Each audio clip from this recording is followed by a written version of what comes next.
জামায়াত ইসলামীর পক্ষ থেকে ঢাকা ৮ আসনে এত সমর্থন এবং সাবুর পাপ তা কখনো কল্পনা করিনি। জোট গঠনের পর জামায়াতে আমাকে যেভাবে সাহায্য করেছে আমি সত্যিই অবাক হয়েছি। সম্প্রতি এমন বক্তব্য দিয়ে ঢাকা ৮ আসনের নির্বাচনী হলে তোলপাড় ফেলে দিয়েছেন ঢাকা ৮ আসনের জামায়াতে ইসলামী জোটের প্রার্থী নাসিরউদ্দিন পাটোয়ারি। ঢাকা ৮ আসনে বিএনপির পক্ষ থেকে মনোনয়ন পেয়েছেন দলের স্থায়ী কমিটির সদস্য মির্জা আব্বাস। মির্জা আব্বাস বাংলাদেশের একজন প্রভাবশালী রাজনীতিবিদ।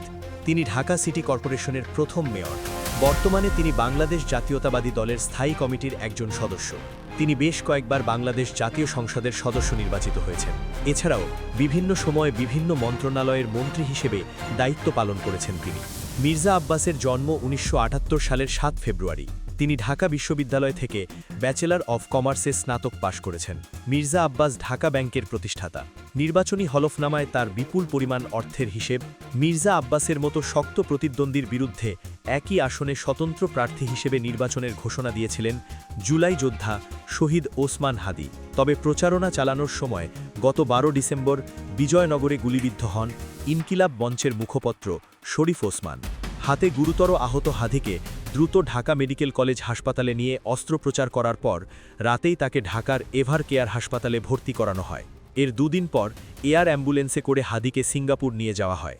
সেখানে চিকিৎসাধীন থাকার পর গত ১৮ ডিসেম্বর হাদির মৃত্যুর খবর আসে। হাদি শহীদ হওয়ার পর ঢাকা আসনকে ঘিরে রাজনৈতিক অঙ্গনে নানা জল্পনা কল্পনা শুরু হয়। অনেকে মনে করেছিলেন এই আসন থেকে মির্জা আব্বাসের বিরুদ্ধে নির্বাচনে দাঁড়াতে পারেন শহীদ হাদির স্তোফন। আবার একটি বড় অংশের ধারণা ছিল হাদির সহযোদ্ধা ও জুলাই আন্দোলনের পরিচিত মুখ আবদুল্লাহ আল জাবে হবেন এই আসনের প্রধান চ্যালেঞ্জার। সামাজিক যোগাযোগ মাধ্যমেও রাজনৈতিক মহলে এ নিয়ে নানা আলোচনা চললেও শেষ পর্যন্ত তারা কেউই নির্বাচনে অংশ নেওয়ার বিষয়ে সম্মতি প্রকাশ করেননি। এমন অবস্থায় সকল জল্পনার অবসান ঘটিয়ে সবাইকে চমকে দিয়ে ঢাকা ৮ আসন থেকে জাতীয় নির্বাচন করার ঘোষণা দেন জাতীয় নাগরিক পার্টি বা প্রিন্সিপির মুখ্য সমন্বয়ক নাসিরউদ্দিন পাটোয়ারি, যা মুহূর্তেই রাজনৈতিক অঙ্গনে ব্যাপক আলোচনার জন্ম দেয়। মৃত্যুবরণের ইচ্ছা নিয়েই জামায়াতে ইসলামীর ১০ দলীয় জোট থেকে ঢাকা ৮ আসনে মনোনয়নপত্র জমা দিয়েছেন তিনি।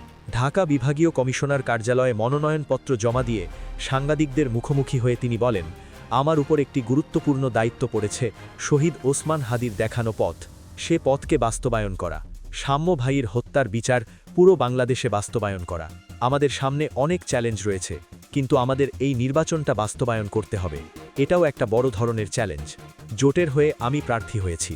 এখানে আমরা দুর্নীতি এবং ভারতীয় আধিপত্যবাদ এবং আজাদি স্লোগান নিয়ে ইনশাল্লাহ মাঠে থাকব, যাতে ঢাকাকে সবচেয়ে নিরাপদ ও সুরক্ষিত একটি জায়গা বানাতে পারি। জুলাই বিপ্লবের ঐক্য ও জাতীয় স্বার্থে ঢাকা ৮ আসনে নাসিরউদ্দিন পাটোয়ারির প্রতি দীর্ঘ সমর্থন জোট গঠনের প্রক্রিয়ার অংশ হিসেবে জাতীয় নাগরিক পার্টির মুখ্য সমন্বয়ক নাসিরউদ্দিন পাটোয়ারিকে পূর্ণ সমর্থন জানিয়ে নির্বাচন থেকে সরে দাঁড়ানোর ঘোষণা দেন জামায়াত ইসলামীর প্রার্থী এবং ঢাকা মহানগর দক্ষিণের নায়েবে আমির ডক্টর হেলাল উদ্দিন আহমেদ। জুলাই বিপ্লবের অংশীজনদের মধ্যে ঐক্য ও সংহতি অটুট রাখাকে সর্বোচ্চ গুরুত্ব দিয়ে কেন্দ্রীয় সংগঠনের সিদ্ধান্ত অনুযায়ী তিনি ঢাকা ৮ আসন ছেড়ে দেন। তার এই পদক্ষেপকে রাজনৈতিক অঙ্গনে বৃহত্তর স্বার্থে আত্মত্যাগ ও ঐক্যের প্রতীক হিসেবে দেখা হচ্ছে। গত ২৯ ডিসেম্বর ডক্টর হেলাল উদ্দিন আহমেদ তার ভেরিফাইড ফেসবুক পেজে একটি দীর্ঘ ও আবেগঘন পোস্টের মাধ্যমে এই সিদ্ধান্তের কথা জাতির সামনে তুলে ধরেন। পরে নাসিরউদ্দিন পাটোয়ারি সেই পোস্ট শেয়ার করে তাকে আন্তরিক ধন্যবাদ জানান।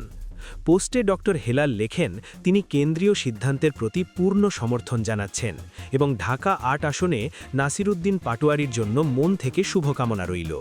তিনি আরও উল্লেখ করেন, শহীদ ওসমান বিন হাদি স্মৃতির কারণে ঢাকা ৮ আসনটি বিশেষভাবে গুরুত্বপূর্ণ এবং জুলাই যোদ্ধা হিসেবে শহীদ হাদির মতোই জুলাইয়ের আরেকজন সম্মুখ সারির যোদ্ধা নাসিরউদ্দিন পাটোয়ারিকে এই আসন ছেড়ে দিতে পেরে তিনি গর্ব অনুভব করছেন। নাসিরউদ্দিন পাটোয়ারির মাঠের রাজনীতি ও জনসংযোগ।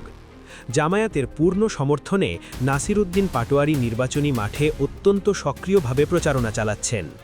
তিনি নিজেই জানিয়েছেন, জামাতের পক্ষ থেকে তিনি পর্যাপ্ত সহায়তা ও সাপোর্ট পাচ্ছেন, যা তার প্রচারণাকে আরও গতিশীল করেছে। মানুষের কাছে পৌঁছতে তিনি সরাসরি সাধারণ জনগণের সঙ্গে মিশছেন, তাদের সঙ্গে কথা বলছেন এবং মানুষের ভাষা ও ভাবনা বোঝার চেষ্টা করছেন। এই মানবিক ঘনিষ্ঠ যোগাযোগ তার রাজনৈতিক উপস্থিতি আলাদা মাত্রা দিচ্ছে। একজন অরাজনৈতিক হিসেবে অনেকেই ধারণা করেছিলেন নাসিরউদ্দিন পাটোয়ারি কখনোই ওসমান হাদির মতো মানুষের সঙ্গে মিশতে পারবেন না বা সাধারণ মানুষের কথা বুঝতে সক্ষম হবেন না। কিন্তু বাস্তবে তিনি সবাইকে ভুল প্রমাণ করেছেন। মসজিদে মসজিদে গিয়ে মানুষের সঙ্গে দেখা করা, কথা বলা এবং তাদের চাহিদা বোঝার চেষ্টা করার মাধ্যমে তিনি মানুষের আস্থা অর্জন করেছেন। এর ফলে পোস্তর হাদির ভক্ত ও সমর্থকদের একটি বড় অংশ নাসিরউদ্দিন পাটোয়ারির দিকে ঝুঁকছে।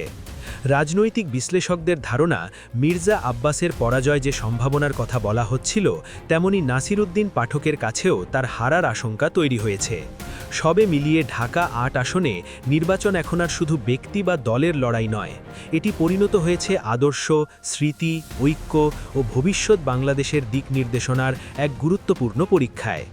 ৭০ হাদির আত্মত্যাগ, জুলাই বিপ্লবের চেতনা, জামায়াতে ইসলামী জোটের অপ্রত্যাশিত সংহতি এবং নাসিরউদ্দিন পাটোয়ারির মাঠের রাজনীতিতে সক্রিয় উপস্থিতি, সবকিছু মিলিয়েই এই আসন ঘিরে তৈরি হয়েছে এক ভিন্ন রাজনৈতিক বাস্তবতা।